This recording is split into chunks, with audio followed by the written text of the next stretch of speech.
Stop 1, Autumn Leaves 2, MD 480.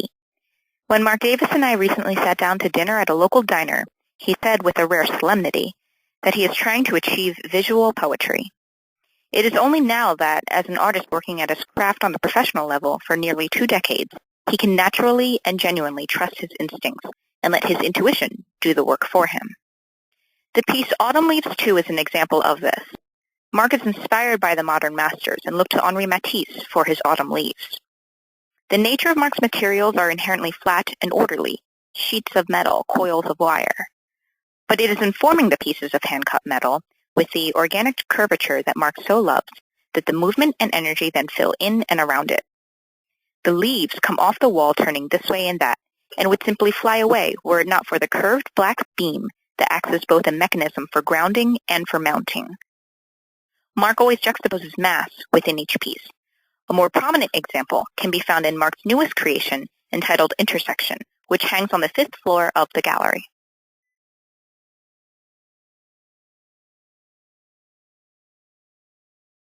Stop 2, Circus Act, MD 472. Mark worked on a series of small standing mobiles that suspended a single form in the air, whether an extension of steel wire or a formed and colored piece of metal. Next to his now archived accessories from his origins as a jeweler, these works are the smallest dimensions he is working with, and in this case, the beauty in them lies in their size.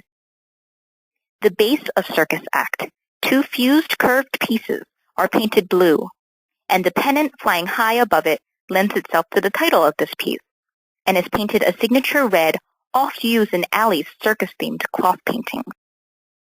Allie Can Cliff, another Pucker Gallery artist, and Mark have been dear friends, and this piece is the latter's homage to the cloth painter, whose circus works are what she is best known for. In between the pennant and blue base is a disc painted orange. Upon closer examination, you will find extra weight added to the bottom of the disc, a simple yet ingenious solution to a question of balance.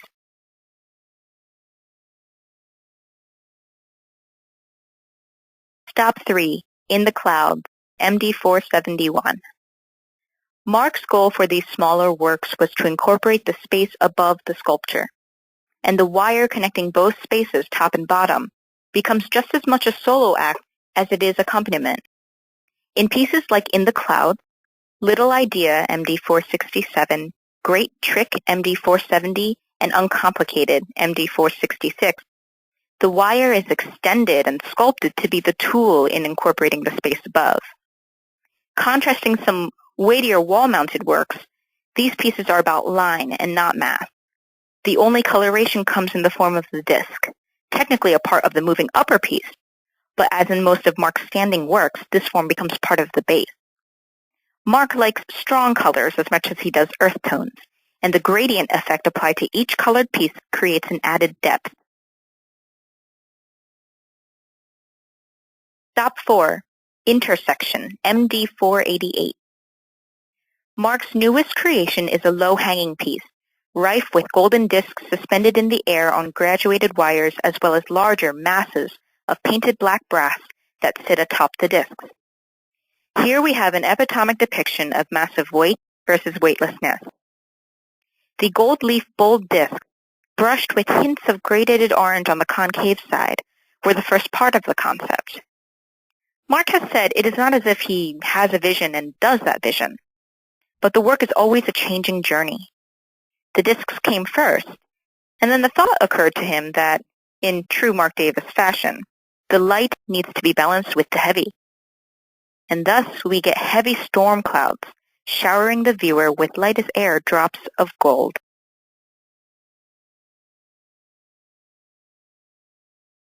Stop 5, Just Below the Surface, MD 478. Mark's greatest challenge in his work is dealing with the dichotomy of color versus space. When one views a painting, colors melt together and layers of paint cover over white space to create harmony in color and space. Trying to reproduce a painting in the form of sculpture will always be an impossible task due to the three-dimensionality of the latter. The air cannot be painted, so color combinations and flow in a two-dimensional work does not necessarily translate to how the color will flow and meld in such dynamic sculptures as Mark's. And so every step of the process is a means to achieving a meaningful relationship between color and space. Just below the surface reads as an abstract expressionist painting. But look onto it from the side. The seemingly drawn lines over blocks of color are staggered over a foot away from the wall. Paul Klee's colors and bold, primitive lines inspired this piece, and Mark uses shadow as a paint color, incorporating the intense dimensions of the piece to create this sculpture painting.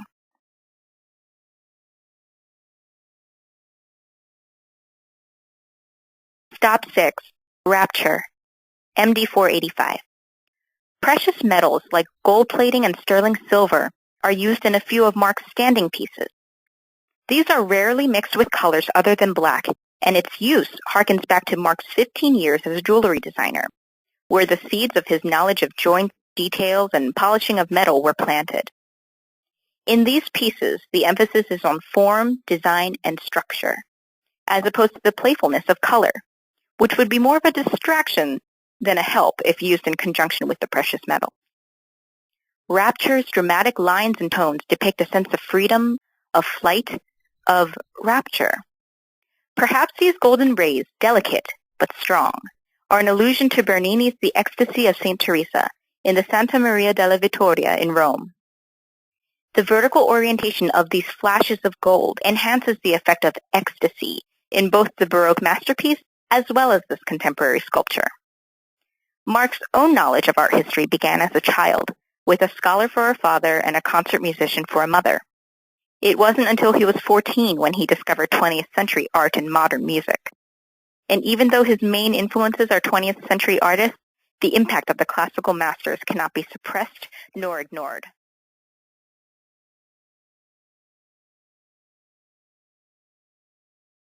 Stop 7. Shadows at the End of the Day. MD459. In the words of a friend, Mark Davis creates very sophisticated things with very primitive tools. It is true. Mark's studio, located on the upper floors of his home right outside of Boston, is a space plastered with seemingly incoherent images that serve as inspiration and motivation. Work tables, littered with paper models of what will become large hanging works. Unpainted bases waiting to be married to its partner by cup and point. And enough tools to fill a dozen craftsman tool chests. The highlights are the tools for forming the metal, which includes a traditional English wheel and a self-constructed wood form and an army of traditional anvils and hammers. Seeing Mark at work is like watching a blacksmith from the Middle Ages create armor, but we cannot underestimate the sophistication of these seemingly primitive tools. The hammers are worn down to the point of being an extension of Mark's own hands, creating dents and dings little by little, otherwise known as planishing, in a sheet of metal to create the smooth, bold shapes of the finished work. The English wheel, something of a torture device, further buffs and curves the metal for an evenness even the laser cutters and machines of the 21st century cannot achieve. Shadows at the End of the Day employs a multitude of forming methods and shapes and even incorporates wood, a material Mark uses for its chunkiness and weight. The creased black pieces pierce through the blues and oranges of the plate-like pieces behind.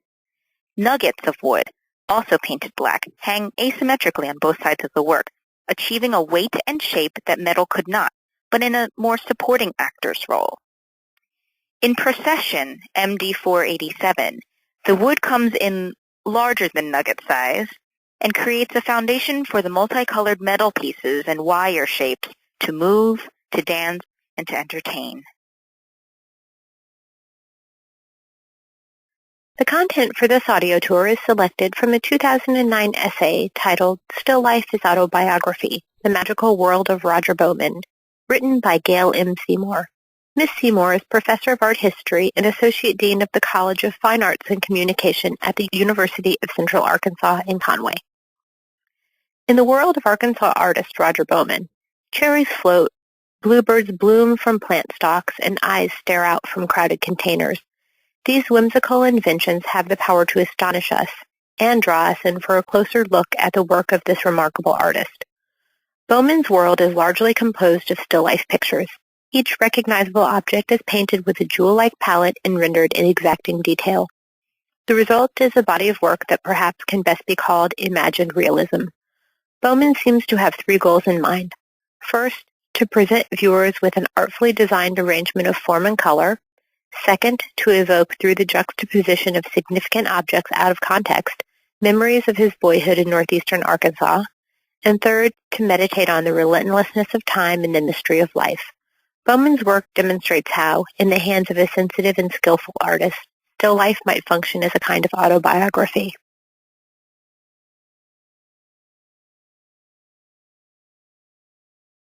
Stop 1. 3 Cherry Bombs, RB 145. Bowman's choice of still life as his signature subject category is not without significance. Since antiquity, one goal of still life has been illusionism, famously described by Roman scholar Pliny the Elder, who recalled the artistic competition between two Greek painters to create a trompe-l'oeil still life that was able to deceive his competitor. This reminds us that the still life painter depicts familiar objects in order to trick the eye and thus delight the viewer to the extent of thinking that the painting is real. Bowman invites us to test the illusion of reality in works such as 3 Cherry Bombs, where a meticulously depicted decaying leaf, discreetly enfolding a cicada, hovers unaided in midair above 3 perfectly spherical cherries. The artist places the latter on a stone pedestal pressed so near the picture plane that viewers are invited to grasp the stem of the right cherry that overhangs it. Making use of a suggestive title, Bowman presents us with a dilemma. Are we meant to eat or ignite the cherry?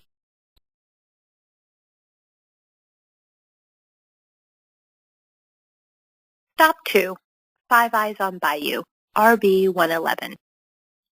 Roger Bowman's realism is grounded within the history of American art, which, from its colonial beginnings, accepted realism as its standard. Drawing on this tradition, which runs through the work of artists such as John Singleton Copley, through the objectivity of 19th century realists, including William Michael Harnett and Thomas Eakins, to the 20th century artists who pioneered the ashcan, American scene, regionalist, pop, and photorealism movements, Bowman is clearly most at home depicting marvelously detailed physical facts. In 5 Eyes on Bayou, for instance, viewers will delight in Bowman's game of deception. The striated hosta leaves feel waxy. A precisely modeled blue ball reads as a perfect sphere, and the delicate branches of a peacock feather seem to move as if by a tiny puff of air. Rather than work from observation, however, Bowman's imagined realism relies almost entirely on imagery based from memory.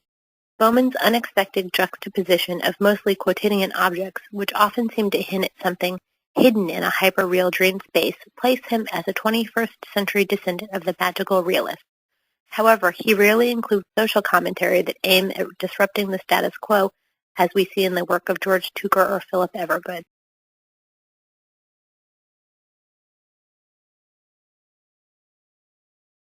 Stop 3. 3 Pie Slices at Midnight, RB 120. Beautiful compositions are always at the heart of Bowman's work. In the current series, pictures such as 3 Pie Slices at Midnight reveal the artist's preoccupation with centralized images, which convey the hierarchic quality of Renaissance altars.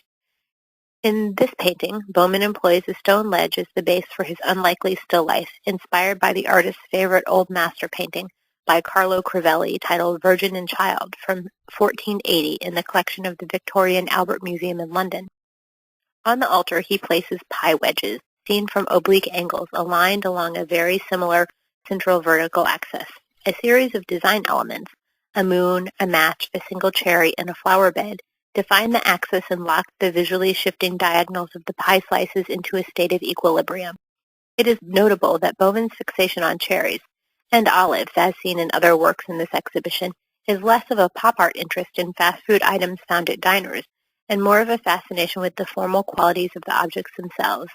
Even the floating pie wedge, skewered by a match at the top of the composition, which seems magically held in place as if the artist were able to freeze time, resembles the highly stylized triangular form of the Madonna's hands in Crivelli's work.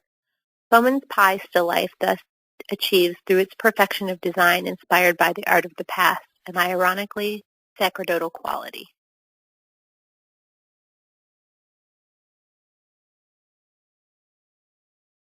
Stop 4. Blinds and Red Pencil, RB 106. Throughout this current series of works, Bowman explores the stability of Renaissance design. In Blinds and Red Pencil, he presents us with a composition made up of diagonally positioned objects, a ball-filled horn to the left, a bird in flight to the right, all set against diagonal lines of a window frame with a blind. Bowman reserves the dynamism and instability of these slanting forms by employing, once again, Renaissance design principles. Is the viewer entitled to see in Bowman's figure-8 composition an homage to the arrangement of Raphael's monumental fresco Galatea from 1512 at the Villa Farnesina in Rome, where 3 floating balls, creating an implied arch at the top of the work, now humorously take the place of Raphael's 3 flying punti? Is it purely an accident, furthermore, that the yellow-banded horn resembles the cone-shaped form of the master's struggling nymph with gold, wind-blown drapery? Whether consciously intended or not, Bowman seems to rehearse and make contemporary the lessons of Renaissance compositions in each of his works. In Blind and Red Pencil, interestingly, the red pencil is more than a design element.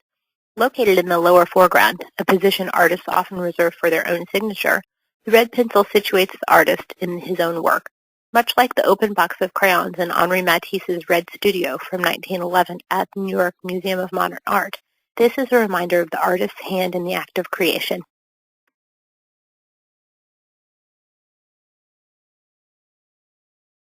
Stop 5. Wooden Trunk on Sandbar, RB 122. Whether drawing, painting, or printmaking, the artist received his BA in painting and drawing at Arkansas State University and an MFA in printmaking at the University of Iowa. He is passionate about making marks, which he does obsessively, even while attending a faculty meeting or teaching a class at the University of Central Arkansas, where he has been a dedicated professor for 20 years. The red pencil acts as a disclosure of the artist's interests, his sensibilities, and outlooks. Coded references to Bowman's youth and manhood exist in most of his still-life compositions, especially those that use landscape as a setting. Wooden Trunk on Sandbar, for instance, evokes the remoteness of the mysterious landscape of northeastern Arkansas around Bayou de View near Bowman's hometown of Jonesboro. Significantly, Bayou de View was the location of the supposed sighting in 2004 of the thought-to-be-extinct ivory-billed woodpecker, which Bowman hints at by including a green bird hiding in the wooden trunk. Kudzu vines intertwine with the foreground still-life objects as well as engulf the vegetation in the background, and Bowman explains that still-life objects, the horn of a wind-up gramophone, a wooden trunk, a spinning top, 2 blue marbles, conjure memories of his childhood in Arkansas and of his grandfather's sawmill. Note that he uses wooden boxes throughout the series, and of water snakes hanging from trees and the dreadful debris that accumulate along the bayou's edge after a thunderstorm. Here Bowman relies on a familiar device used by the European surrealists such as Giorgio de Chirico and Max Ernst in the 1920s and 30s. He includes only old-fashioned or outmoded objects that, like the ivory-billed woodpecker, have become extinct. These significant objects out of context are more than nostalgic references to the bygone past. They become the displaced objects of desire. Bowman exploits their bizarre and coincidental juxtaposition in order to intensify the mysterious effect, as if the scene is the product of a dream.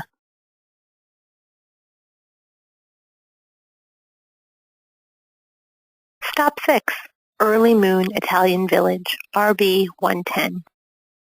Bowman's admiration for the history of art also extends to his study of still-life painting, and in particular that of 17th and 18th century Holland, France, and Spain. Drawing on the symbolically rich tradition of the Dutch Vanitas still life in Early Moon Italian Village, Bowman assembles an array of traditional Vanitas objects, ripening fruit, blooming flowers, and withering leaf, meant to remind viewers of mortality and the vanity of storing possessions for future use. Bowman once again employs his favorite stone ledge, which is also prominent in the work of Baroque artists, most notably that of Clara Peters, who visually shows the ravages of time on its cracked surface. Upon it rests, and here Bowman cleverly requires us to exercise our imagination, since the objects are nearly swallowed up by a luxurious vine, outdated Vanitas objects.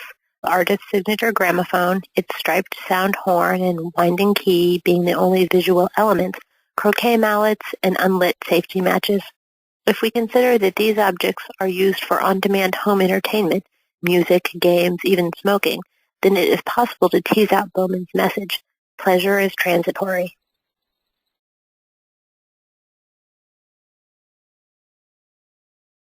Stop 7.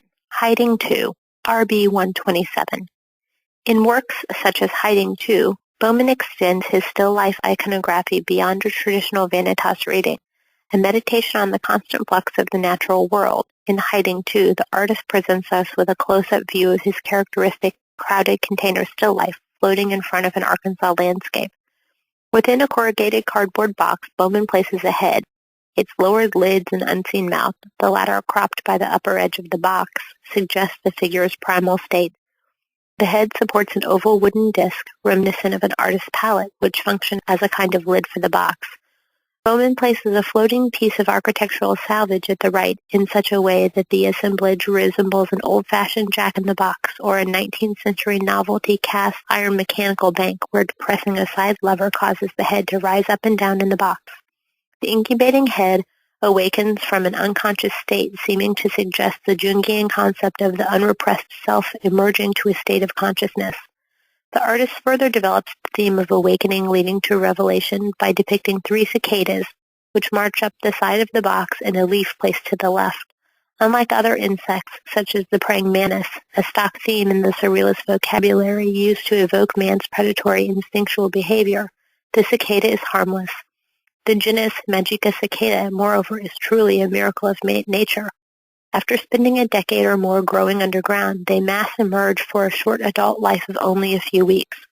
Bowman's piece is thus a meditation not only on the sad poetry of the passing of time, but also on the mysterious and transient beauty of the natural world.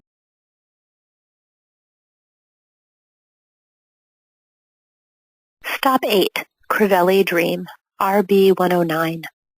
The imagined realism of Roger Bowman's still-life paintings oscillates between adherence to the world of reality and a devotion to the world of dreams.